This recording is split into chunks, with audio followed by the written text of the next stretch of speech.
Hello and welcome to another edition of Capper Comparison Picks. I'm Ranj and today I will be giving you the Capper Comparison Picks for UFC Fight Island 7 in Abu Dhabi. I got the first UFC event of 2021. It's Holloway versus Calvin Kattar. Max Holloway versus Calvin Kattar. But right today, I am going to give you the Capper comparison picks for the early prelim fights. If you're new, what I do is I take free picks from YouTube, from my favorite sports handicappers on the subtopic of mixed martial arts, and I compare their picks, their free picks, against each other. I put them in a list on who they're taking. And then I come up with my own decisions. Sometimes I go against the cappers, sometimes I go with them. You know, it's all mostly for sports gambling and sports betting purposes. So anyway, let's get on with this. I'm going to start out with a featherweight fight between Jacob the Killer Kilburn and Austin Lights Out Lingo. Okay, Jake Kilburn comes in with a record of 8-3. He is fighting out of Tennessee, Harris Holt Combat Sports. I'm not sure of anybody that is from that camp. But Austin Lingo, 7-1. The favorite at -220 is fighting out of Fortis MMA. Okay, let me tell you something about Fortis MMA in just a minute. The total set at 2.5. Over or under the juice a little, you're paying a little juice at -115. Okay, Kilburn is the underdog. He's at +185. Okay, so as I was saying about Austin Lingo, Lights Out Lingo, he's from Fortis MMA that's in Dallas, Texas. It's got the likes of, now listen to these names, Alonzo Menefield, Jeff Hands of Steel Neal, Alex Great White Morono, Ryan Spann, and Damon, what's his name, Leach Jackson. They're all from Fortis MMA. And here's another thing they all have in common. They all lost their last fight. So yeah, Fortis MMA is kind of like the fighters. I don't know if there's a trend or something, but they just coincidentally, those fighters have all lost their last time in the UFC competition. Diego Ferreira, he is the only one that hasn't, he's on like a 7-fight win streak. He's got a fight coming up against Beneil Dariush in February. Anyway, back to this. We're going to start out with Capper's taking Austin Lingo. Like I said, he's 7-1. He's the favorite, -220. Okay, from UFC Gambling Addicts, we have Leighton. My man, Leighton. UFC Gambling Addicts. He is saying Austin Lingo by decision. Happy New Year, Leighton. Leighton's one of my favorite handicappers. He always does a break with like inspirational, motivational talk during his little break between breakdowns of fights, predictions. Anyway, he's taking Lingo by decision. Then we have Brady, who is DFS by the numbers. He's one of the guys from Odds. I think he works for Odds.com, which is it's kind of like they have a stable of handicappers. Anyway, Brady is saying DFS by the numbers. He's saying knockout in the first round for Austin Lingo. Pretty confident on that. Then we've got Clint from Die Hard MMA podcast. He's one of my favorites. On his he made his prediction show way back on like the January 4th, even though these fights aren't set for till the 16th. But anyway, On his show, when he made his predictions, he had Gianni the Greek, who is like, he's not a big, he's a professional gambler, but he doesn't really have the knowledge for fighting, like per se. Like he'll tell you straight out he's not the best for handicapping UFC mix, but he does it all. He does, you know, NBA, NFL. He had college bowl games. He does it all. He's a professional sports gambler. But anyway, he was on the show with some great insight on, not necessarily on the fighters themselves, but the whole gambling aspect of UFC. It's what was the term he said? He said it's like a soft, because there's a lot of variables to team sport games. You know, like football, there's 11 positions you got to consider. Here, it's one guy or one woman versus another woman or, you know, guy. So it's just the variables are cut down. That's why he called it a softer bet, which if you're a sharp and you know you can really nail UFC fighting. But anyway, back to this. Clint,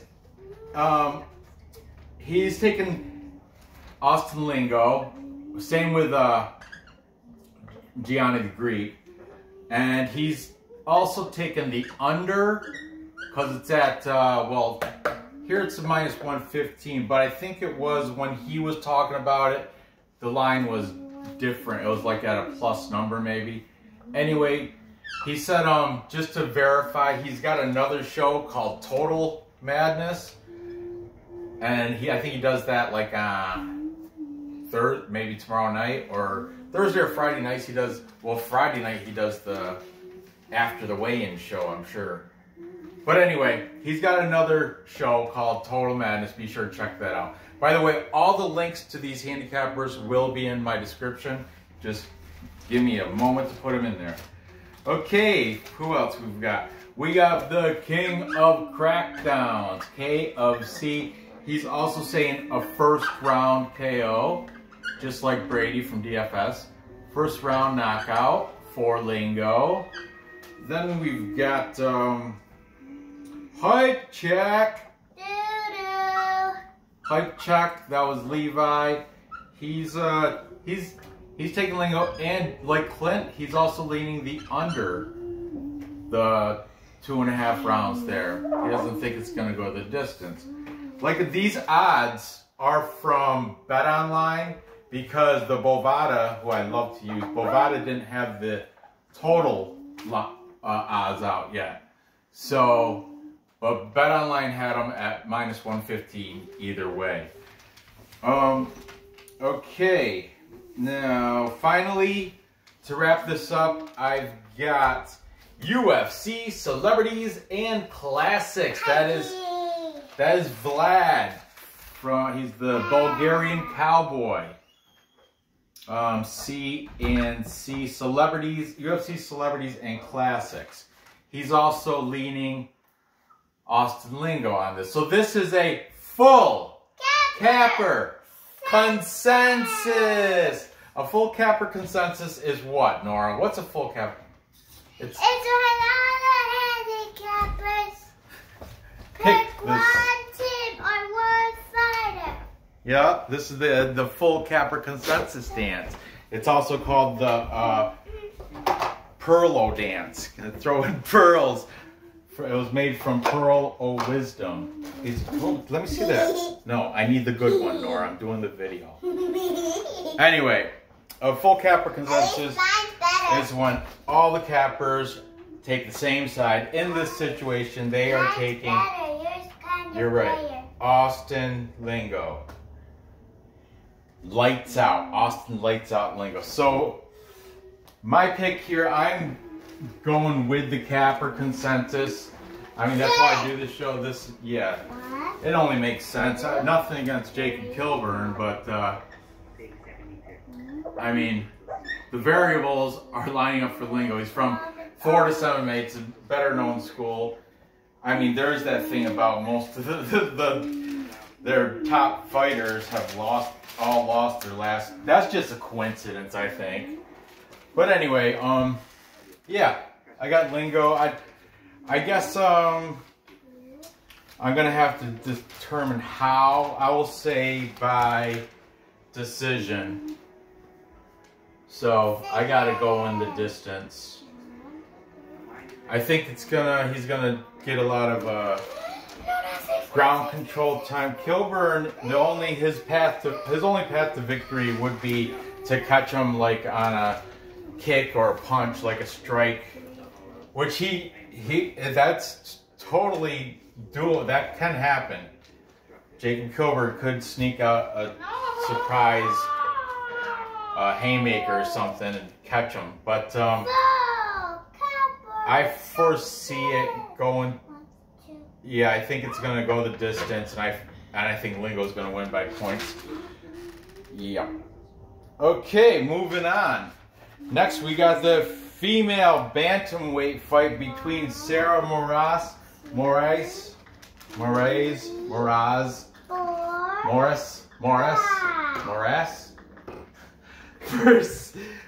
Cheesecake Sarah Moras versus Cheesecake. Yeah, Vanessa Simpatia Melo or Melo. You say Melo, I say Melo. Let's agree to it. Okay. Anyway, Okay, Sarah Moras comes. This is like one of those loser leaves the UFC fights. That's how it looks like to me, and that's what I've heard other handicappers say. Candy. I love candy. That's why I'm chubby. You can't have it. I know. You're on a diet. Oh, don't remind me. Anyway, pretty much these girls, the loser looks like they're gonna probably leave UFC and go to a smaller, like fight promotion. That's what I've heard from all these handicappers that I've watched. So let's get right into it. Sarah Moras comes in with a record of 6-6. She's the favorite here though at -222. Vanessa Simpatia Melo, she's 10-8. She's the favorite, or I'm sorry, she's the underdog at +187. The fight's 3-round fight. If you got it going over 2.5, the distance pretty much ridiculous juice, -360. The payout is if it stops short of the distance, that's at +285. Now let's dirty up this board and see what the handicappers have to say in this bantamweight women's fight. You didn't dirty up that board yet. That's the last one I'm gonna do before the end of this show. Relax. It's a double cap. Oh boy. Yeah, now you have 2 open ends, and one of them's gonna dry out. Okay, taking Sarah Moras. I'm gonna go back and forth because this is kind of a close one. Now, Levi from Height Check, he's leaning this way with Moras, but he said do not bet this. This is, yeah. A lot of handicappers said this. Don't bet. Don't waste your money on this. There's no. It could go either way. It's pretty much a coin flip. But anyway, these handicappers did make picks, so I'm gonna put them up there. Layton, UFC Gambling Addicts, he's got Vanessa by decision. Then King of Crackdowns, KFC, he's got Sarah Moras by decision. Boom, back over here, Brady from DFS by the numbers. He's got Vanessa Melo. Is it Melo or Melo? I'm gonna say Melo, like Carmelo Anthony. Melo. Vanessa Melo by decision, and then for the tiebreaker, it's gonna come to the Bulgarian Cowboy. Who's he taking? He's giving a slight advantage to Sarah Cheesecake Moras. UFC Celebs and Classics. He's also got it. He didn't say how, but he just had a slight advantage to Moras. So there you go. In this coin flip fight, I guess I'll, you know, gun to head. I don't like that term. It's so stupid. Go, make a pick. Make a pick now. Well, gun to head, if I have to make a pick, I'm going dog or pass. Yeah, plus 187. I'll take the dog here. Puppy. Yeah, dog or pass. Underdog or pass. And I'm going to say safe bet is probably by decision. Puppy. But she's the dog, so you don't even have to say by decision. You're already getting a plus 187 return on your bet. So, finally, moving on, we've got the welterweight fight between David Zawada and Ramazan Emeev. David Zawada, Saget is his nickname. He is fighting out of Germany. Dusseldorf. I didn't write down. Dusseldorf. I forgot to write down his camp. Emeev. Oh, Zawada is the underdog at plus 215. His record is 17-5 as a professional fighter. Now, Ramazan Emeev, he's 19-4, beast, minus 260. Oh, that no real value there. He's good, but is he that good? I don't know. The total set at 2.5 rounds. If you think it's going the distance, it's minus. Did I write the wrong odds? Where's that paper? Because it looks like I wrote the same crap for the female fight. Emeev. Oh yeah, I totally did.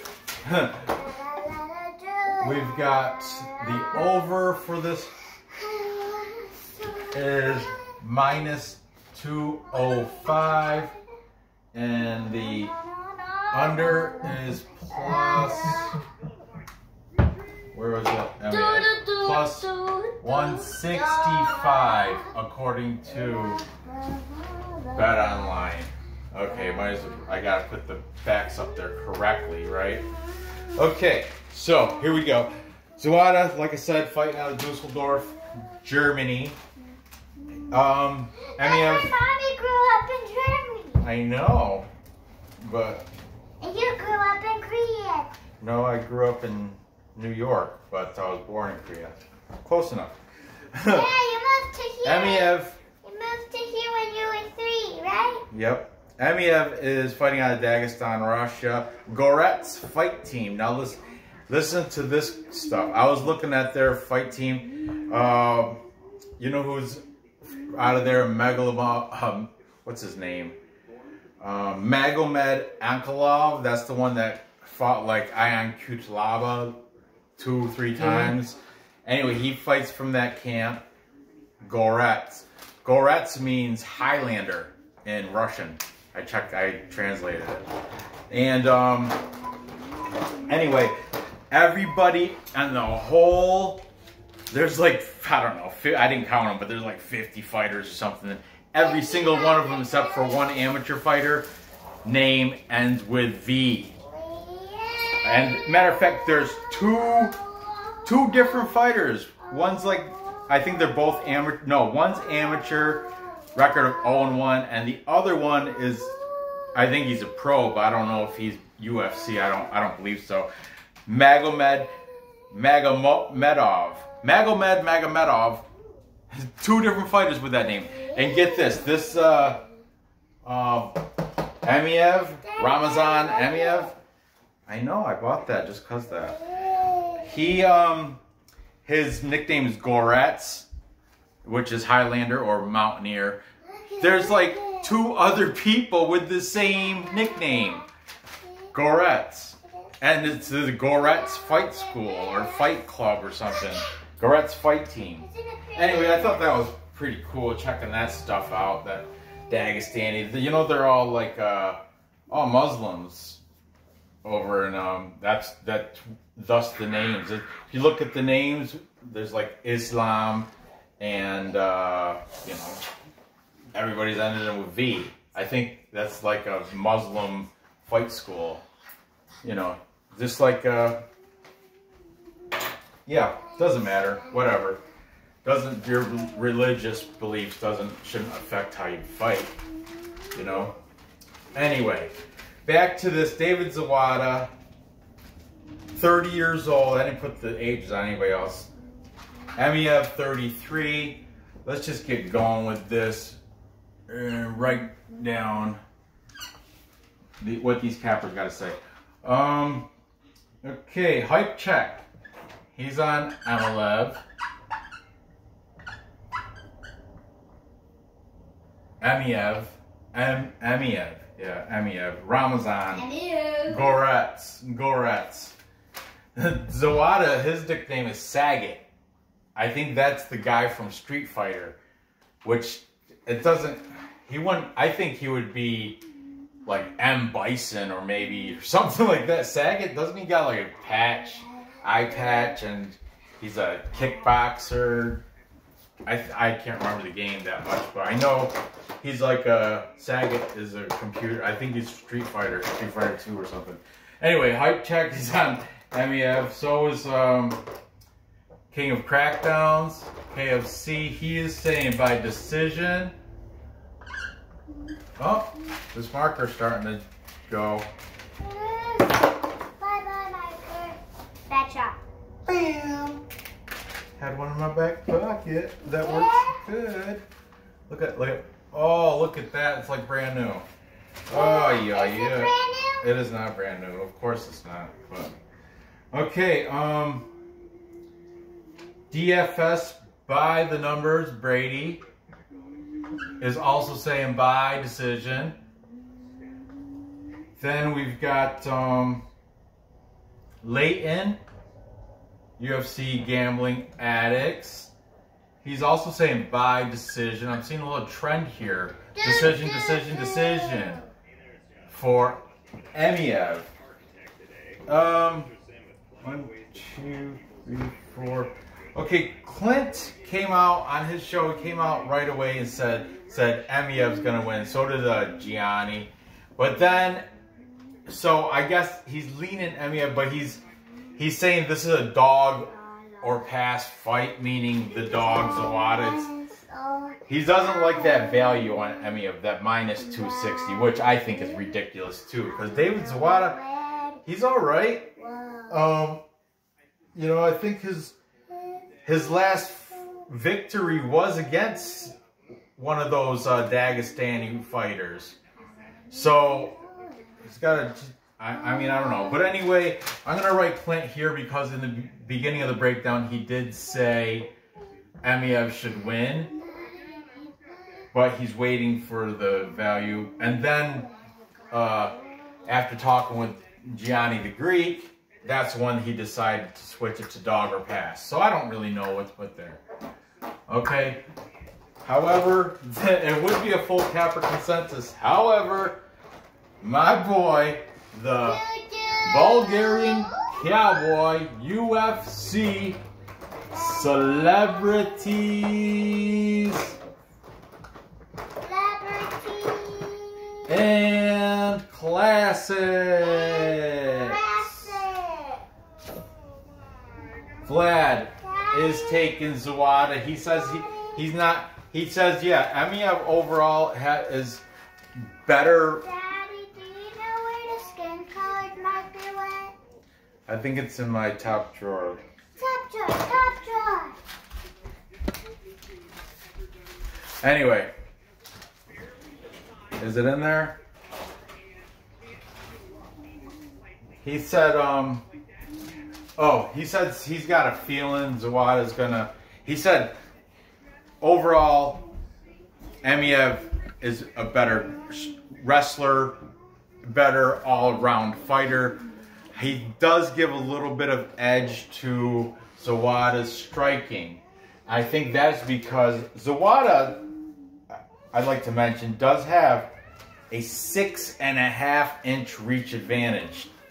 That, my friends, should be taken into consideration. I mean, unless it was, I don't really know. I mean, I got that same feeling, Vlad. I'm with you. I think because of the reach advantage, and Emeev is he's a Dagestani wrestler, but he's in his camp. He's not the top, but he's like a meaty. He's like average for a Dagestani wrestler. He's been submitted, Emeev. So I'm gonna dog or pass this. I'm gonna take Zawada for the upset. I know you should never bet against anyone whose name ends in V when it comes to UFC. But his last victory, I should have wrote it down, I didn't, was against, I think, a Magomedov, one of those Magomedovs or something. I don't know, but it was against somebody with a V, and I think he beat him. If he didn't, if it wasn't, I really don't want to give you misinformation. I'd have to check it out. But anyway, I'm taking Zawada, and I'm gonna say by decision, but I really don't have to because he's the underdog. But still, I will. I'm gonna say Zawada decision. Okay, so there you have it. To time check. I've got Austin Lingo beating Jacob Kilburn via decision by points. Look at all my fights here went to decision. But you know what? C'est la vie. That's how I think it's gonna end. Then I've got Vanessa Melo coin flip. That I got her, but it's a dog or pass thing. I got her winning by decision and remaining in the UFC. Sarah Moras, I guess I'll see you down in a different fight promotion, probably. Maybe, I don't know, where you, LFA or Bellator or something, I have no idea. Invicta. And then finally, I've got David Zawada upsetting Ramazan Emeev. Because I think if he's smart, he's got that 6.5-inch reach advantage. I think he should, if he doesn't, he can jab, stick and move. He can outpoint him by more volume. He can throw in more punches, but if it goes to the ground, he can also catch him in a submission. Zawada can catch him in a submission. If it goes to grappling though, Emeev does have the upper. He's got the advantage, I think. But I don't know. It'd be a good fight. It's going to be a good one. It's going to be a good one. It's going to be a good one. So, gather your info. Gather your info, place the bets, and cash the ticket. I appreciate you watching. Give me that thumbs up. That's why I do this. I love subscribe. If you haven't done that, subscribe. Go ahead, hit the bell because I'm gonna eventually cover every fight. Tomorrow I'll do a fight for the rest of the prelims, and then I'm gonna do 2 more. I'll do a show on Friday for the early main card. Then Saturday morning is when I'll do the main and co-main event, covering every fight on the card. We have another event come Wednesday. I don't know how I'm going to manage to do that one. I might just have to pick and choose which and cover just some of those fights. I don't know. So anyway, good luck on these bets, and I'll see you next episode. Bye.